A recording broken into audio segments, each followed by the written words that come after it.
আসসালামু আলাইকুম প্রিয় দর্শক, আবারও জানিয়ে দেবো এইমাত্র পাওয়া 22 আগস্ট 2026 শনিবারের আবহাওয়ার খবর। তীব্র গরমের মধ্যে সুখবর দিল আবহাওয়া অফিস।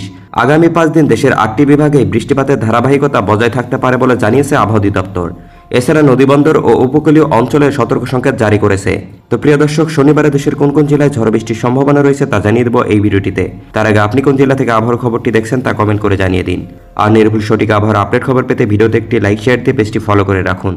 প্রিয় দর্শক, চলে আসলাম বৃষ্টি ও বজ্রসহ বৃষ্টির আবহাওয়া রাডারে। এখান থেকে প্রথমে আমরা দেখে নেব 22 আগস্ট শনিবার সকাল 6টা থেকে 7টা নাগাদ বাংলাদেশের কোন কোন জেলার আবহাওয়ার পরিস্থিতি কেমন থাকতে পারে। এরপরে আমরা দেখে নেব দুপুর এবং রাতের দিকের আবহাওয়ার পরিস্থিতি সম্পর্কে। তো প্রিয় দর্শক, আমরা প্রথমে দেখতে পাচ্ছি শনিবার সকাল 6টা থেকে 7টা নাগাদ বাংলাদেশের বেশ কয়েকটি অঞ্চলের উপর দিয়ে বজ্রসহ ভারী বৃষ্টিপাতের সম্ভাবনা লক্ষ্য করা যাচ্ছে। এদিকে আমরা দেখতে পাচ্ছি ময়মনসিংহ বিভাগের শেরপুর, নাগলা, জামালপুর, এদিকে সরিষাবাড়ি, ইসলামপুর, হালুয়াঘাট, এছাড়া এদিকে ত্রিশাল, নেত্রকোনা, কেন্দুয়া এই সমস্ত অঞ্চলের উপর দিয়ে মাঝারি থেকে ভারী পরিমাণে বৃষ্টিপাতের সম্ভাবনা রয়েছে। তাছাড়া প্রিয় দর্শক, এই মুহূর্তে দেখা যাচ্ছে কিশোরগঞ্জের কতিয়াদি, অষ্টগ্রাম, মিঠামইন, এছাড়া এদিকে শ্রীপুর, গাজীপুর, এছাড়া এদিকে দেখতে পাচ্ছি ঢাকার আশেপাশে অঞ্চল জুড়ে, এদিকে ঢাকার টাঙ্গাইল, নাগরপুর, সখীপুর, এদিকে শ্রীপুর, গাজীপুর, নরসিংদী, মানিকগঞ্জ, এদিকে নবীনগর, ভৈরব, বিজয়নগর এই সমস্ত অঞ্চলের উপর দিয়েও মেঘলা আকাশ থাকবে। তো প্রিয় দর্শক, এছাড়া এই মুহূর্তে দেখা যাচ্ছে সিলেট বিভাগের প্রায় প্রতিটি জেলার উপর দিয়ে, এদিকে সিলেটের চতক, সুনামগঞ্জ, জয়শ্রী, এদিকে দিরাই, আজমিরগঞ্জ, হবিগঞ্জ, শ্রীমঙ্গল, এদিকে মৌলভীবাজার, বালাগঞ্জ, কুলাউড়া, পানিসাগর, এদিকে কমলগঞ্জ, এছাড়া এদিকে জকিগঞ্জ, জয়ন্তপুর এই সমস্ত অঞ্চলের উপর দিয়ে মাঝারি থেকে ভারী পরিমাণে বৃষ্টিপাতের সম্ভাবনা রয়েছে। তাছাড়া প্রিয় দর্শক, শনিবার সকালের দিকে আমরা দেখতে পাচ্ছি উত্তরাঞ্চলের রংপুর বিভাগের জয়পুরহাট, বালুরঘাট, এদিকে গাইবান্ধা, কুড়িগ্রাম, উলিপুর, এছাড়া এদিকে দিনাজপুর, ঠাকুরগাঁ, পঞ্চগড়, হাতিয়াবান্ধা এই সমস্ত অঞ্চলের উপর দিয়েও বৃষ্টিপাতের সম্ভাবনা রয়েছে প্রবল পরিমাণে। তো প্রিয় দর্শক, এছাড়া এই মুহূর্তে দেখা যাচ্ছে খুলনা এবং বরিশাল বিভাগের আকাশ একদম পরিষ্কার থাকবে, কোথাও তেমন ঝড় বৃষ্টির সম্ভাবনা দেখা যাবে না।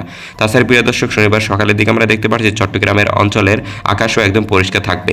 তো প্রিয় দর্শক, এই মুহূর্তে আমরা চলে যাব শনিবার দুপুরের দিকের আবহাওয়ার পরিস্থিতি সম্পর্কে। প্রিয় দর্শক, দুপুর 1টা থেকে 2টা নাগাদ দেখতে পাচ্ছি বিশেষ করে চট্টগ্রাম বিভাগের কক্সবাজার, এদিকে লংদু, রাঙ্গামাটি, খাগড়াছড়ি, রোমা, এদিকে ফেনী, এছাড়া এদিকে কুতুবদিয়া, চকরিয়া, এদিকে আলীকদম, থানসি, এছাড়া এদিকে কক্সবাজার, উখিয়া, টেকনাফ এই সমস্ত অঞ্চলের উপর দিয়ে তীব্র বজ্রসহ ভারী থেকে অতি ভারী পরিমাণে বৃষ্টিপাতের সম্ভাবনা রয়েছে। তাছাড়া প্রিয় দর্শক, আমরা দেখতে পাচ্ছি নতুন করে খুলনা বিভাগের সাতক্ষীরা, শ্যামনগর, পিরোজপুর, এদিকে লোহাগড়া, এছাড়া এদিকে জিয়ানগর, কাউখালী, রান্দা, বাগেরহাট, মংলা এই সমস্ত অঞ্চলে বৃষ্টিপাতের সম্ভাবনা রয়েছে। তাছাড়া প্রিয় দর্শক, দুপুরের দিকে আমরা দেখতে পাচ্ছি এদিকে সকালের ন্যায় রংপুর এবং রাজশাহী বিভাগের আকাশে কিছু কিছু অঞ্চলে হালকা থেকে মাঝারি পরিমাণে গুড়ি গুড়ি বৃষ্টিপাতের সম্ভাবনা রয়েছে। তো প্রিয় দর্শক, এই মুহূর্তে চলে যাব বিকালের দিকের আবহাওয়ার পরিস্থিতি সম্পর্কে। প্রিয় দর্শক, বিকাল 5টা থেকে 6টা নাগাদ বাংলাদেশের বিশেষ করে উত্তর অঞ্চলের রাজশাহী বিভাগে নওগাঁ, এদিকে সিংড়া, বগুড়া, এছাড়া এদিকে চাঁপাইনবাবগঞ্জ, পাবনা, এদিকে সিরাজগঞ্জ, উল্লাপাড়া, চাটমোহর, গুরুদাসপুর, নাটোর, বাঘা, দৌলতপুর, সাথিয়া, এছাড়া এদিকে নন্দীগ্রাম, ধোনার, বগুড়া, নওগাঁ, বাদলগাছি, শিবপুর, এদিকে পোরশা, নিয়ামতপুর এই সমস্ত অঞ্চলের উপর দিয়ে মাঝারি থেকে ভারী পরিমাণে বৃষ্টিপাতের সম্ভাবনা রয়েছে। তাছাড়া প্রিয় দর্শক, বাকি বিভাগে সারাদিনের ন্যায় হালকা থেকে মাঝারি পরিমাণে এবং কিছু কিছু অঞ্চলে বজ্রসহ বৃষ্টিপাতের সম্ভাবনা অব্যাহত থাকবে। তো প্রিয় দর্শক, এই মুহূর্তে চলে যাব সর্বশেষ শনিবার রাতের দিকের আবহাওয়ার পরিস্থিতি সম্পর্কে। প্রিয় দর্শক, রাত 9টা থেকে 10টার দিকে আমরা দেখতে পাচ্ছি বিশেষ করে উত্তর অঞ্চলের রাজশাহী, এদিকে রাজধানী ঢাকা সহ খুলনা, বরিশাল এবং চট্টগ্রাম অঞ্চলের আকাশ খানিকটা পরিষ্কার হয়ে যাবে, কোথাও তেমন ঝড় বৃষ্টির সম্ভাবনা থাকবে না রাতের দিকে। রাত 9টার দিকে আমরা দেখতে পাচ্ছি উত্তর অঞ্চলের জয়পুরহাট, রংপুর, এদিকে ময়মনসিংহ, সিলেট, কমলগঞ্জ, এছাড়া এদিকে লংদু, এদিকে দেখতে পাচ্ছি খাগড়াছড়ি, এদিকে প্রিয় দর্শক চট্টগ্রাম বিভাগের 2-1 জেলায় এই সমস্ত অঞ্চল জুড়ে হালকা থেকে মাঝারি পরিমাণে বৃষ্টিপাতের সম্ভাবনা অব্যাহত থাকবে রাত 9টা থেকে 10টা পর্যন্ত। তো প্রিয় দর্শক, এই ছিল শনিবারের আবহাওয়ার পূর্বাভাস। ধন্যবাদ সবাইকে।